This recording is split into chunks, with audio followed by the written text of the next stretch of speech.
Sa mga highway ng sinakop na timog Ukraine, tambak na ngayon ang mga bagong uri ng wasak na sasakyan sa mga kanal. Hindi ito ang mga sinunog na tangke noong unang bahagi ng digmaan o ang mga armored column na nagkalat sa mga kalsada sa hilaga ng Kiev noong 2022. Mga tanker at fuel truck ito na kabilang sa logistics ng Russia. 4 na taon na mula nang magsimula ang digmaan, iniwan na lang ang mga truck na ito. Pero yon ay dahil ang mga parehong kalsada na dating ginagamit para maghatid ng supply sa mga tropa ay wala ng iba, kundi mga patibong ng kamatayan. Dahil sa paggamit ng Ukraine ng mga drone para sa iba't ibang layunin sa digmaan. Nagawa nila ang lahat ng ito. Pagkalipas ng 4 na taon, pinalawak nila ito para isama ang malayo ang paglalagay ng mina. Tahimik ang mga taktikang ito at bihira lang magdulot ng dramatikong pagsabog gaya ng missile strike sa paliparan. Ang paglalagay ng mina ay hindi gumagawa ng kapanapanabik na mga post sa social media o mga viral na video na napupunta sa balita. Karapat dapat balitaan ang mga drone na ito dahil mas delikado sila para sa Rusya. Ironically, Rusya rin ang nagpasimula ng drone drop mining noong umpisa ng digmaan. Ngayon, ginagamit na laban sa kanila ang taktikang iyon sa lawak na hindi inakala ng Moscow. Para maintindihan ang kahalagahan nito, tingnan natin ang pagbabago sa gamit ng Ukraine ng mga drone. Sa karamihan ng digmaan, ang kwento ng drone ay kwento ng pangangaso. Isang first-person view drone ang humahabol sa sasakyan. Isang kamikaze drone ang bumangga sa tangke. Eksakto mura at nakamamatay ito at layunin nitong pumatay ng isang target bawat gamit. Ngayon, ang ideya ay harangin ang daloy ng kalabang tropa. Sa isang banda, kahalintulad ito ng tradisyonal na mga taktika ng gerilya na pinuputol ang mga linya ng supply. Pero sa pagkakataong ito, mas kaunti ang panganib para sa mga operator ng drone.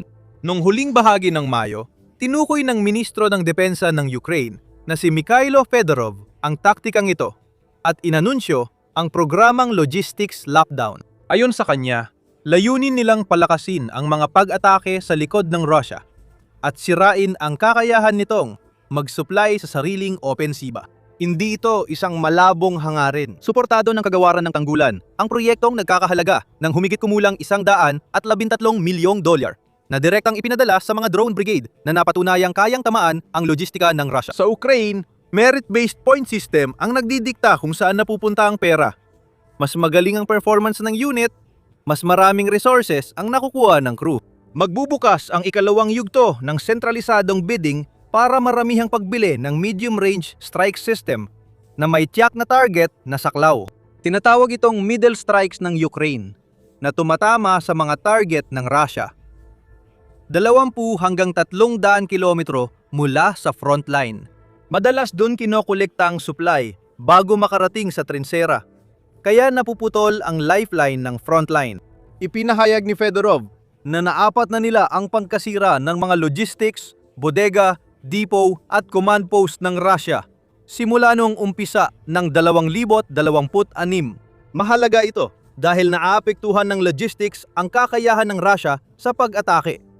Kapag mas marami ang nasisira, mas kaunti ang depensa ng Ukraine. Kapansin-pansin ang mga numerong binanggit. Ngunit ito ay pahayag pa lang ng Ukraine at hindi pa tiyak na totoo. Noong Oktubre 2025, ayon kay Fedorov, nawawalan ng Russia ng 67 sundalo bawat kilometro kwadrado na sinasakop nila. Pagsapit ng Abril, 2026, umakyat na ang bilang na iyon sa 100 at 79. Tinatayan ng Ukraine na ang mga nasawi o malubang nasugatan noong kalagitnaan ng 2026 ay lumampas sa 35,000 kada buwan. Ikinredito pa ni Fedorov ang bahagi ng tagumpay sa pag-disable ng mga Starlink terminal para sa mga puwersa ng Russia na pinutol ang kanilang konektibidad kahit nauubos na ang kanilang mga supply. Ang estratehiya ay hindi lang pananaw ng Ukraine. Sinuri rin ito ng Institute for the Study of War, isang kilalang US organisasyon na nagmomonitor ng labanan. Dahil sa intermediate range strike campaign ng Ukraine, nahirapan ang tradisyonal na logistika at nabawasan ang kakayahan ng Moscow na magpadala ng karagdagang tropa at supply gaya ng dati. Sa madaling salita, hindi naligtas ang likuran ng hukbo. Ang dating ligtas na lugar ay naging puok patayan. Iniulat ng mga sangguniang Ruso na naglagay ng mga mina gamit ang drone sa land corridor papuntang Crimea, lalo na sa highway sa pagitan ng Mariupol at Melitopol. Matapos ang sunod-sunod na pag-atake ng Hornet drone mula Amerika at pinag-iinala ang pagkakalat ng mga mina sa rutang M14 mula Mariupol hanggang Chungar, malaki ang pagkakamali ng mga autoridad ng okupasyon. Isinara ang bahagi ng highway at inilipat ang ruta ng mabibigat na truck papuntang Crimea. Simula noon, dumami ang mga problema. Sa huling bahagi ng Mayo, iniulat ni Vladimir Saldo, gobernador na itinalaga ng Russia sa sinakop na Kherson, na may drone na naghulog ng mga mina sa kalsada at gilid ng rutang RR-280. Ang kalsadang pinangalanan ng Russia na Novorossiya Highway, malapit sa hangganan ng Kherson at Zaporizhia, naiulat na may nasirang KAMAZ na truck. May ilan pang nasirang sasakyan at isinara ang bahagi ng kalsada. Nangyari ito ilang araw matapos pansamantalang ipagbawal ni Saldo ang pagdaan ng kargamento sa ruta, matapos sunugin ng mga pag-atake ng Ukrainian ang mga tanker ng gasolina at truck patungong Crimea. Tingnan mo muna kung sino ang nag-uulat nito. Hindi ito mga channel ng propaganda ng Ukraine. Sila mismo ang mga opisyal ng pananakop ng Russia na ang trabaho ay magpakita ng imahe ng kontrol kapag sila na ang nag-aanunsyo ng saradong kalsada at sirang truck. Iyon na ang pinakakapanipaniwalang palatandaan ng tunay na pagkagambala. Ano ang gumagawa ng trabaho? Ang plataporma ay isang drone na FPFP-2 ginawa ng kumpanyang Ukrainian na Firepoint. Kasama ito sa gitnang klase ng strike at akma ang disenyo sa estratehiyang ginagamit. Habang ang naunang pangmalayo ang drone ng Firepoint, ang FPFP-1 ay kayang lumipad ng 1,600 kilometro, isinakripisyo ng FPFP-2 ang halos lahat ng range nito para makamit ang 200 kilometro na abot. Pero kapalit nito, mas mabigat ang dala nitong warhead, mga 105 kilo. At binibigyan nito ng tunay na kontrol ang operator. Dahil 18 minuto lang ang kailangan sa paghahanda ng launch set, bagay ito bilang punan sa pagitan ng FP-1 strike mission at mas mabibigat na strike platform. May dalawang bersyon ang FP-2 para sa remote mining. Ang una ay lumilipad mag-isa para tamaan ang mga nakapirming target sa mga koordinadong alam na. Ang isa pa ay in-operate gamit ang radio link at live video feed para mahabol ng piloto ang gumagalaw na target. Kahawig ito ng pagpapatakbo ng FPV drone, ngunit mas malaki at mas mapanganib. Mahalaga ang kontrol sa paglalagay ng mga mina. Hindi direktang kinumpirma ni Dennis Stillman, co-founder ng Firepoint, ang paggamit ng FP-2 sa paglalagay ng mina at likurang operasyon. Nagsimimula na ring ikabit ng Ukraine ang Soviet na SS-5 na hindi ginagabayan na rocket sa mid-range na drone para umatake ng mga target sa lupa nang hindi kailangang lumipad ng diretsyo sa mga ito. Unang video lumitaw sa Crimea laban sa mobile na depensang pangimpapawid ng Russia. Pero para sa mismong paglalagay ng mga mina, may mas matalino pang dala ang mga drone kaysa sa isang simpleng bomba. Ayon sa video ng Russia, gumagamit ang Ukraine ng aerial mine dispenser, mga lalagyan ng maliliit na mina na ikinakalat sa kalsada sa isang pasada. Ayon sa ulat, ang mas malaking version ay kayang maglaman ng hanggang 48 na mina. Ang mas maliit naman ay may dalang mga 10. Magagamit ang mga ito hindi lang sa fixed-wing drones gaya ng FPFP-2, kundi pati sa mabibigat na babayaga multi-multicopters para sa night operations. Makakatulong na malaman na hindi improbisado o particular na bago ang mga ito. Isang reporter ang nagsabing nasaksihan niya ito noong 2024. Sa biyahe kasama ang 23 Mechanized Brigade ng Ukraine malapit sa Chasiv Yar, nakita niya ang mga operator na gumagamit ng bomber drones para ihulog ang anti-tank mine sa mga ruta ng supply ng Russia. Siyempre, may katotohanan din na dati nang ginamit ang FPV drones para ihulog ang mga anti-tank mine mismo sa mga tangke. Kaya kahit di na bago ang teknik, kakaiba ang laki at ambisyon ng programa. Na yon, Kayanan ng Ukraine magpalipad ng maraming drone ng sabay-sabay mula sa isang control station. Pareho lang ang lohika sa pagmimina gamit ang fixed-wing bombers. Dahil nandun na ang mga pangunahing bahagi, iba lang ang pagkakabuo. Ngayon, pagdating sa mismong mga mina, karamihan ng impormasyon ay galing sa mga Russian na pinagkukunan. Kaya medyo mahirap malaman ang totoong larawan ng kung ano ang ginagamit. Malaki ang posibilidad na gagamitin ng Ukraine ang mga natilang anti-tank at anti-personnel na mina mula sa dati nilang supply. Pwede rin nilang gamitin ang binagong Soviet na mina na ikakabit sa drone bilang mga aparatong sasabog ng may pagkaantala.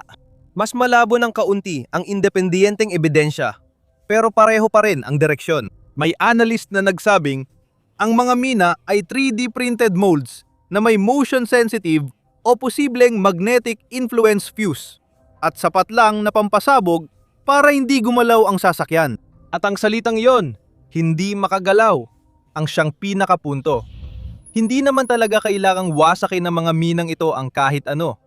Ang mina na basta makapagpatigil lang ng truck ay panalo na. Isipin mo ang epekto ng stranded na truck sa supply road. Binabara nito ang daan at pinatitigil ang mga sasakyan sa likod.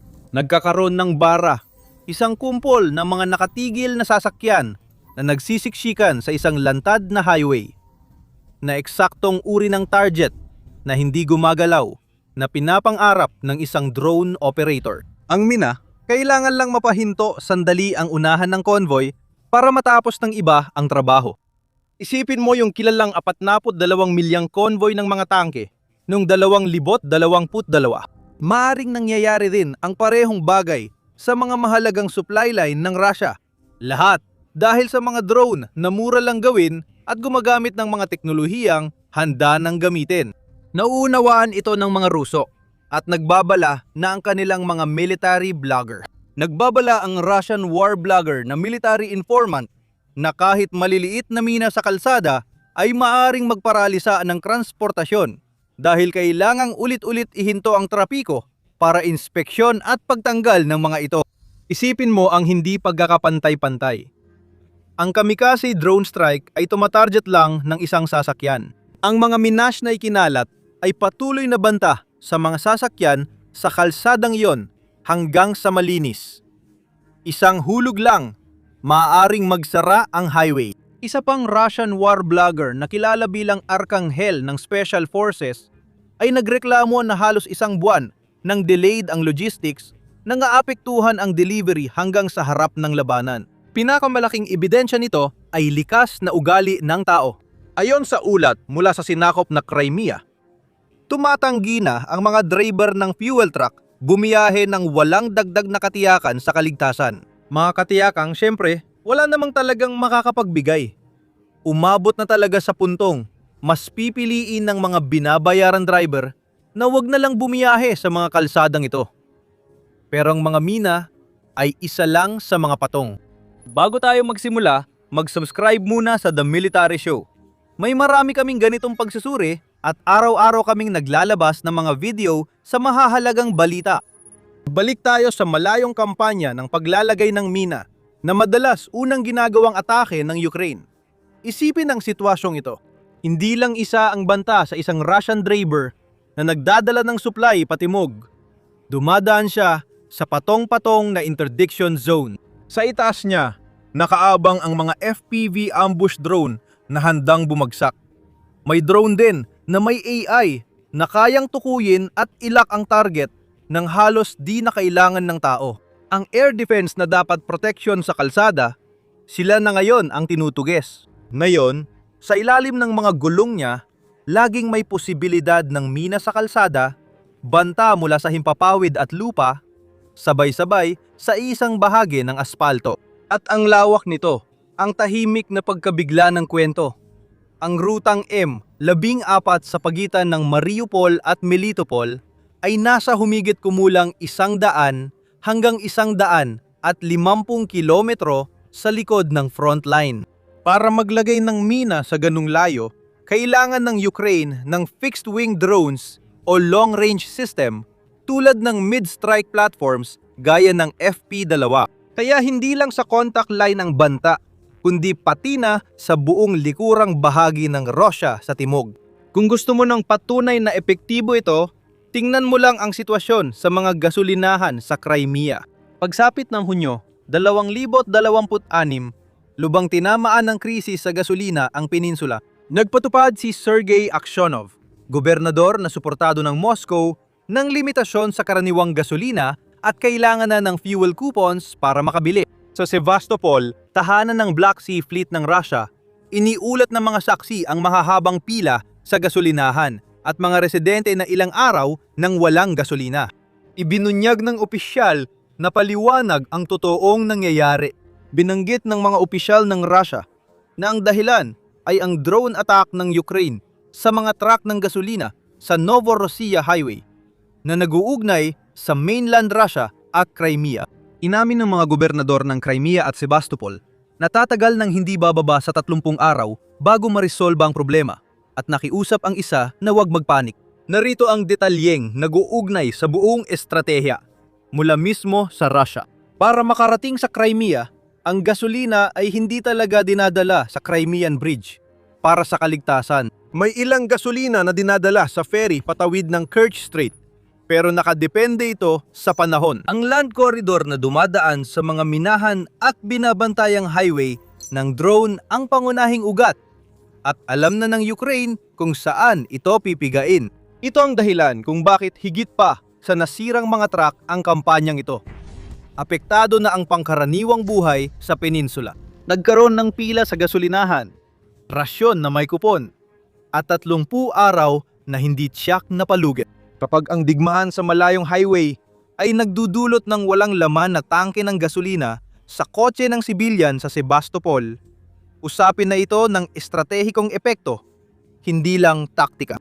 Paano tumutugon ang Russia sa dumaraming drone activity? Sa totoo lang, mula desperado hanggang halos nakakatawa ang sagot. Isa sa mga kapansin-pansing detalye ng digmaang ito, pininturahan ng mga puwersang Ruso ang kanilang mga Kamaz at Ural na truck ng makakapal na itim at puting guhit. Alam ng may alam sa kasaysayang militar na ito ay dazzle camouflage, teknik na ginamit ng hukbong dagat sa barkong pandigma noong unang digmaang pandigdig. Noon, nilikha ang mga kakaibang geometric na guhit para lituhin ang sinumang titingin sa periscope, kaya hirap siyang tantiyahin ang bilis, direksyon at distansya ng barko bago magpaputo. May isang problema lang. Mukhang hindi naunawaan ng mga Ruso ang layunin nito. Hindi tulad ng tagaputok ng kanyon noong unang digmaang pandaigdig. Iba ang pagtantiya ng distansya at galaw ng makabagong AI Target Recognition System sa drone ng Ukraine. Hindi tulad ng mata ng tao ang machine vision. Mas malala pa, karamihan ng drone ay gumagamit ng thermal imaging na nakakakita ng init, hindi pintura. Maaring hindi mapansin ng drone operator na may thermal camera ang mga guhit. Ang mas seryosong pag-aangkop ay ang paglapit ng mga air defense para protektahan ang mga kalsada. At yun din ay sumablay sa paraang may ibinunyag. Iniulat ng puwersang espesyal ng Ukraine na tinamaan nila ang dalawang Russian Tor-M2 air defense system. Isa rito ay tinamaan habang hinihila ng traktora sa M14 highway malapit sa Berdyansk. Sobrang nag-aalala ang Russia tungkol sa mga ruta ng supply. Kaya inilipat nila ang kanilang mahahalagang air defense system para bantayan ang mga ito. Sa paggawa nito, inilalantad nila ang mga sistemang iyon sa parehong drone na dapat nilang pigilan. Pero may isang kontrahakbang na tunay na makakatulong. Maaring maglagay ang Russia ng mga lambat sa kalsada, tulad ng mga anti-drone tunnel sa mga highway malapit sa harapan. Epektibo ang mga ito laban sa drone. Dito, lumalaban ang heograpiya sa Moscow. Mahirap takpan ang ilang daang metrong kalsada sa harap. Ang pagpapalawak ng proteksyon sa daan-daang kilometro ng highway ay napakahirap gawin. At ito ay tumutukoy sa mas malaking gantimpala sa likod ng lahat ng ito, ang mismong Crimea. Nagtuon ang Ukraine ng napakalalaking rekurso sa paligid ng Crimea upang supilin ang mga depensa sa himpapawid ng Russia at mga sandatang malayuan ang abot. At may lohika sa pagkakasunod-sunod nito. Kapag napatumba na ang mga sistemang depensibo na yon, ang mga target na may mas mataas na halaga na kanilang binabantayan tulad ng mga base ng eroplano at mga tagalunsad ng misil ay nagiging mas mahina na. Ang paglalagay ng mina at pag-atake sa supply ay parehong estratehiya. Napipilitang gamitin ng Russia ang depensa sa impapawid para sa mga truck, kaya mas nalalantad ang mahahalagang yaman nila. Habang nawawala ang tiwala sa land corridor, napipilitang umasa ang Russia sa tulay ng Kerch, isa sa iilang pangunahing daanan mula Crimea papuntang mainland, at ilang beses nang inatake ng Ukraine. Posibleng ilang oras na lang bago tamaan ng malaking misil ang tulay at hindi na ito magamit, na maaring magputol ng koneksyon ng Crimea sa Russia. Iyan ang dahilan kaya napaka-epektibo at elegante ng kampanya. Mukhang pinapamahal ng Ukraine ang lohistika sa paggamit ng koridor o sinusubukang makuha kahit isang metro ng highway na yon. Gagawin lang nitong mahal, gamitin ang kalsada. Kung matagal ang bawat truck at kailangang linisin at bantayan ang convoy, maaring bukas sa mapa ang kalsada, pero halos hindi na magamit. Dito tayo bumabalik sa umpisa, sa mga sunog, kinakalawang na tanker sa kanal, at driver na ayaw ng bumiyahe. Ang paggamit ng drone para gambalain ng supply line ng Rusya ay parehong asimetrikong taktika na nagpatampok sa digmaan ng Ukraine. Ngayon, nakatuon ito sa mahalagang pangangailangan ng bawat hukbo, ang walang patid na supply ng gasolina at bala para sa mga sundalo sa unahan. Pero kung gusto mong malaman kung paano nagawang palakihin ng Ukraine ang industriya ng drone nila hanggang sa puntong ito, panuurin mo ang video na ito. Mag-subscribe sa The Military Show para lagi kang updated sa mga bagong kaganapan.